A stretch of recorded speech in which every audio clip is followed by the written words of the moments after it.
Salut les amis, c'est Christian ici avec Think Entrepreneuriat. Dans la vidéo d'aujourd'hui, nous allons parler de l'Afrique du Sud et sa politique actuelle. Oui, dans cette chaîne, on parle de l'entrepreneuriat et de comment se faire de l'argent en ligne ou comment commencer ou lancer votre business.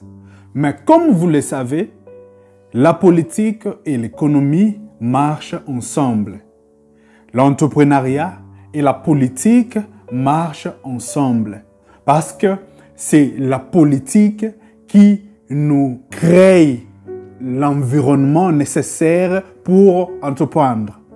Aujourd'hui, nous allons parler en particulier d'un grand homme politique que la plupart de nous connaissent.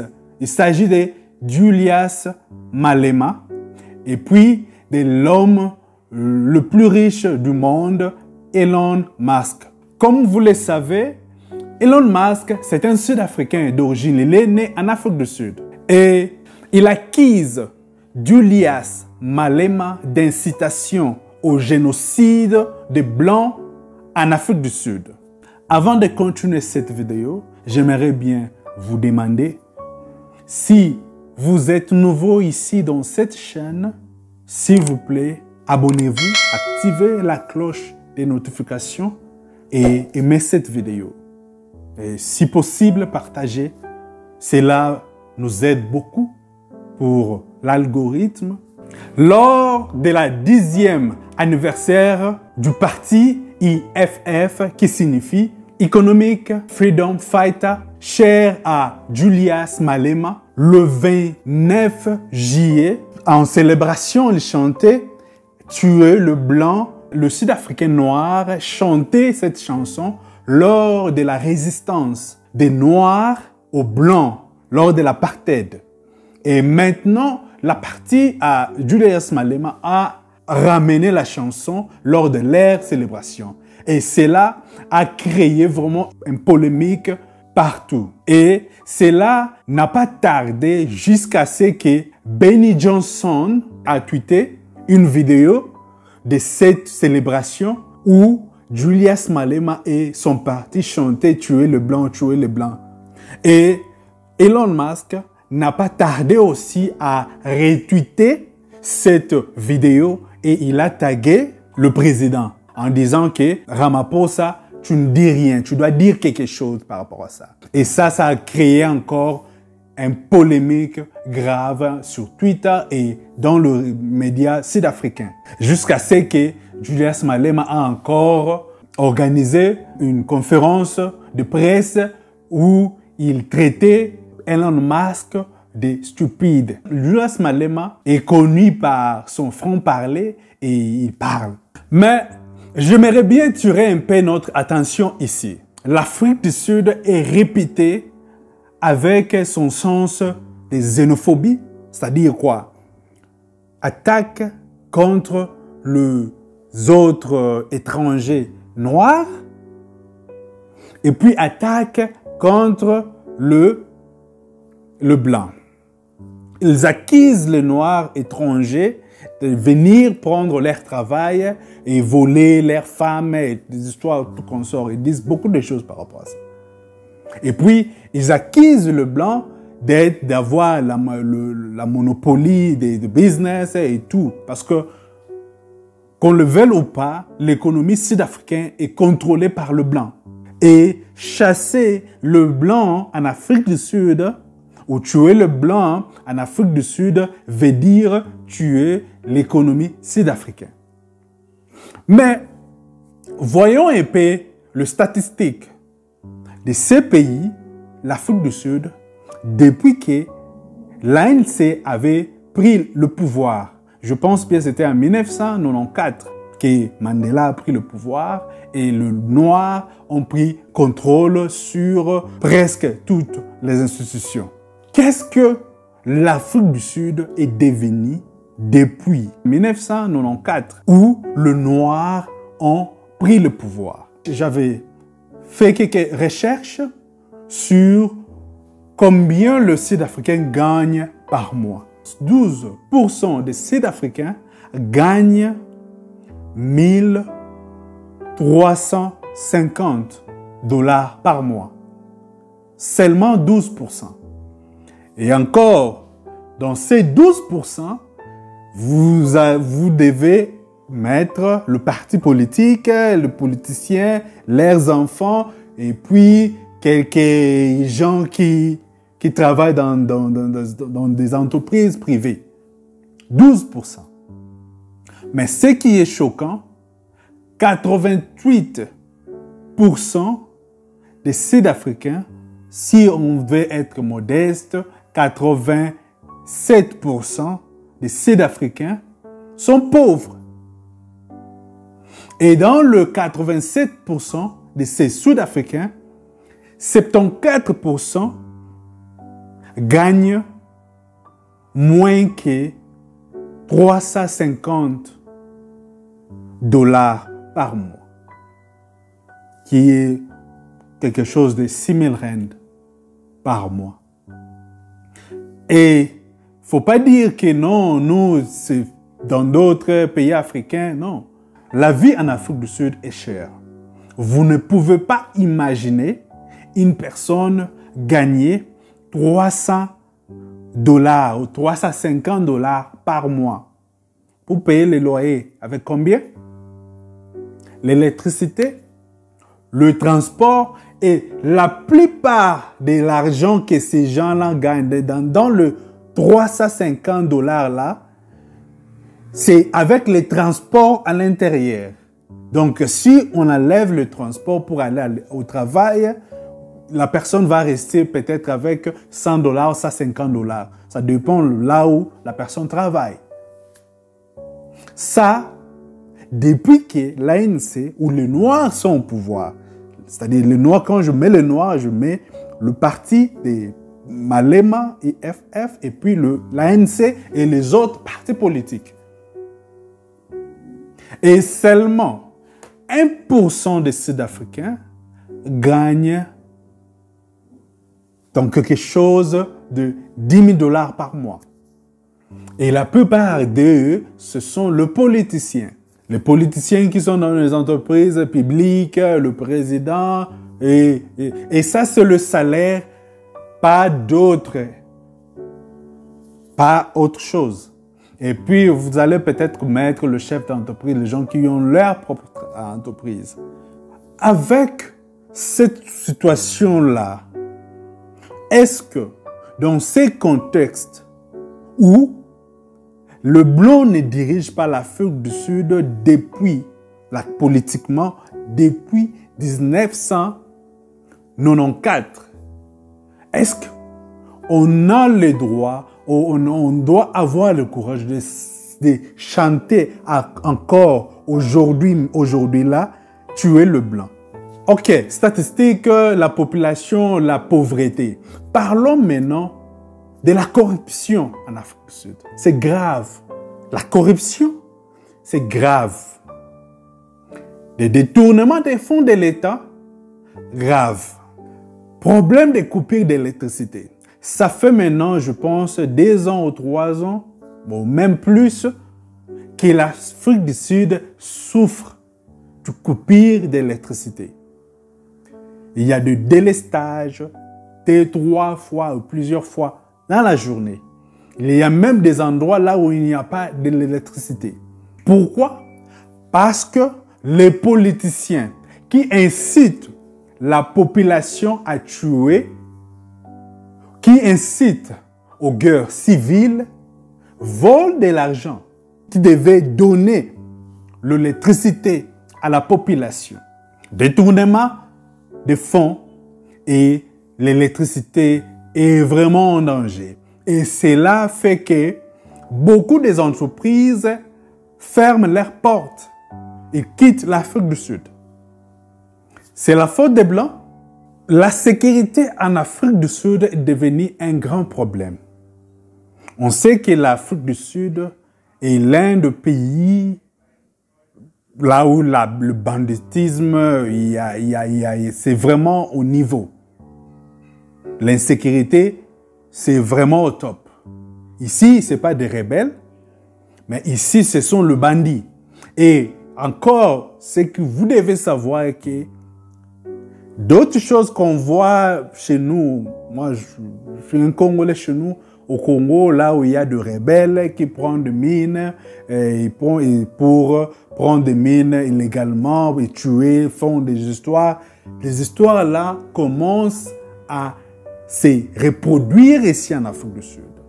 Il y a des mines abandonnées parce que les gens ne peuvent pas supporter le coût des taxes et puis du travail.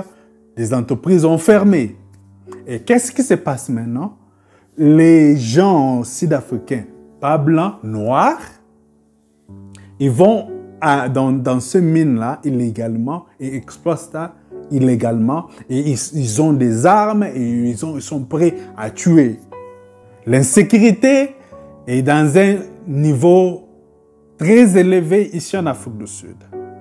Et pour rappeler, les Noirs sont au pouvoir depuis 1994, depuis Mandela.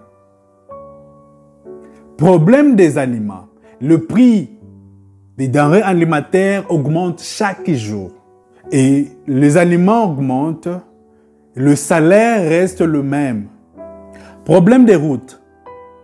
L'Afrique du Sud commence à avoir des problèmes de routes. Les Blancs ont laissé des routes bien faites. Les Noirs en sont venus, ne peuvent pas maintenir, ils sont détruits. On peut en citer beaucoup. Le problème des xénophobies, du racisme. Il y en a beaucoup de problèmes qui font que ce pays devient ce qu'il est maintenant. Maintenant, ce qui me choque, c'est que les gens ne prennent pas la responsabilité. Ils ont toujours le courage de prendre et mettre la responsabilité sur les autres, pas nous. Qu'est-ce que les Blancs font maintenant là? Parce qu'ils ne sont pas aux commandes. Il y a un président noir, des ministres noirs, gouvernement, tout, what, public, les entreprises publiques, ce sont les noirs. Où est le problème des Blancs maintenant? Mais il faut savoir aussi, la Constitution sud-africaine reconnaît le blanc. Et la province du Cape, c'est en majorité le blanc. Les blancs sont partout en Afrique du Sud. Et il y a même des endroits où il n'y a que les blancs. Si vous ne savez pas, il y a toute une ville où c'est comme un pays dans un autre pays. Ici en Afrique du Sud, ils ont leur propre monnaie, ils ont leur propre banque, ils font eux-mêmes l'administration et tout, ils ont leurs représentants là-bas eux-mêmes. Et ce sont que les blancs. Oui, c'est du racisme. Oui, c'est pas tolérable, mais le gouvernement sud-africain tolérait ça. Maintenant, imaginez que vous allez maintenant contre le blanc. Tuer le blanc maintenant là. Les gens qui ont l'argent et qui contrôlent l'économie, parce que la majorité des entreprises sud-africaines, ce sont les entreprises de blancs. Ça peut être le blanc sud-africain ou l'Occident. Ou les Chinois. En réalité, les Sud-Africains n'ont rien.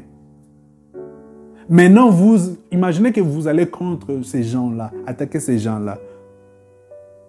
Premièrement, ça va amener la balkanisation de ces grands pays. Il y a beaucoup de gens qui vont mourir parce qu'il faut savoir que vous allez tuer, ils vont tuer le blanc, mais le blanc aussi vont tuer. Et il faut savoir aussi leur force ou les forces armées sud-africaines et en majorité dans le commandement, c'est en majorité le blanc. Mais les Sud-Africains n'attaquent pas seulement le blanc. Les Sud-Africains attaquent les autres Africains noirs. La xénophobie. Ils attaquent, ils tuent. Maintenant, imaginez le scène où les Sud-Africains sont en train de tuer le blanc. Quelle sera la position des autres noirs, sachant qu'après avoir finir avec les Blancs, ils vont se retourner contre nous. Parce qu'ils ne nous aiment pas. Il y a beaucoup de pays africains ici, des Noirs, ici en Afrique du Sud. Beaucoup des étrangers noirs. Ce qui va se passer, les étrangers noirs vont se liguer avec les Blancs contre les Noirs. Et vous le savez, là où ça peut amener. Les gens vont mourir, mais aussi l'économie du pays. Nous, Africains, on a besoin d'une conscience collective. On doit se réveiller au niveau de notre mindset. Depuis des années, l'Occident ou le Blanc ont utilisé les diviser pour mieux régner. Et ils continuent de le faire ici. Ils s'en foutent même que vous disiez que nous disions que c'est eux qui sont à la base de ce qui se passe en Afrique. Ils s'en foutent de ça. Plus on continue à faire ça, plus on nie notre responsabilité. On doit savoir que nous avons une responsabilité. Nous sommes aussi la cause de ce qui se passe ici. En commençant par l'esclavagisme jusqu'à maintenant. Parmi les esclaves, le commerçant des esclaves, il n'y avait pas seulement le blanc.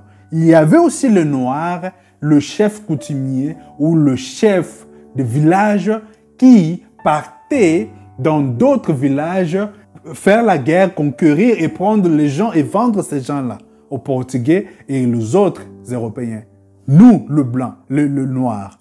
Et dans notre économie, comme j'avais donné l'exemple dans cette vidéo, le Sud-Africain, par exemple, l'Afrique du Sud a pris le pouvoir depuis 1994. Depuis ce temps-là, jusqu'à maintenant, qu'est-ce qui a changé? Dans nos pays africains ici en Afrique, combien de chefs d'État, de gouvernements volent de l'argent chaque jour et le mettent dans le paradis fiscaux? Et maintenant, là, on voit le vent le vent anti-américain et européen pour aller chez les Russes et les Chinois. Ça, c'est quoi ça? En quoi la Russie et la Chine sont différents des Américains et des Européens? En quoi? Dites-moi. Ils font la même chose. Ce sont les Blancs. Ce sont les enfants d'un même père. On doit se réveiller et prendre conscience. Mais notre conscience va commencer en acceptant nos erreurs, en acceptant notre responsabilité dans la destruction de ces grands Afriques. Tout va commencer si nous commençons à nous pointer nous-mêmes le doigt. Si on fait ça, on change ça, les choses vont changer. On doit réfléchir. On doit réfléchir et voir là où nous voulons aller. Et si on veut faire de l'Afrique grand pour dominer le monde, on doit s'aimer. On doit arrêter le querelle. On doit arrêter le racisme. On doit arrêter la xénophobie. On doit arrêter la xénophobie. On doit arrêter tout ce qui se passe en Afrique ici et prendre conscience et commençons à travailler ici, à travailler sur nous. Si nous changeons, si réellement nous changeons, les choses vont changer. Merci beaucoup d'avoir suivi cette vidéo. Si vous êtes nouveau ici, pensez à vous abonner, activer la cloche de notification et laissez-nous un j'aime. Merci beaucoup. Au revoir.